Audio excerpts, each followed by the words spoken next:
Hi guys, ఎలా ఉన్నారంతా? ఈరోజు loan wolf ఆడుతున్నాం. చూద్దాం వాడిని ఎంతలో పెట్టి కొడదాము. ఫస్ట్ రౌండ్ రారా, బయటికి రారా. నెత్తి బయలుపోయింది గాయస్, మనకి కొద్దిగా ఉంటుంది అంతే పూకానికి. రా బయటికి రా. ఫస్ట్ రౌండ్ పడిదింగినాము. ఇది ఈ రౌండ్ చూద్దాం, బయటికి రారా. అట్లే రెడ్ పడిపోయింది కదా పూకానికి, అట్లా నెత్తి వాళ్ళు ఏం రౌండ్ అట్లే చూద్దాం. ఈ రౌండ్ అబ్బా సూపర్.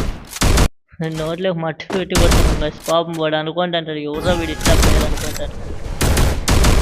చూద్దాం ఈ రౌండ్ కొట్టుకోవడం అయిపోయింది గాయస్. ఇంకొక రౌండ్ అంతే, ఇంకో రౌండ్ కొట్టి మనకు అయిపోతుంది మడ్డగానికి. ప్రో ప్లేయర్ రా నువ్వు, పూకులో ప్లేయర్ నువ్వు, ప్రో ప్లేయర్ రా బయటికి రా. అబ్బా 99 గాయస్ మనకి పూగానికి. రారా. వాడు ఎరుపు కనుక నిలబడితే మూమెంట్ ఇచ్చినప్పుడే కొడతాం, నిలబడితే కొట్టమా. సరే గాయస్, ఎవరైతే వీడియో చూసినారో లైక్ చేయండి గాయస్. మన వీడియోకి వ్యూస్ అయితే వస్తున్నాయి కానీ లైక్స్ వస్తలేదు, ఫాలో చేస్తలేదు, సబ్స్క్రైబ్ చేస్తలేదు. చేయండి గాయస్.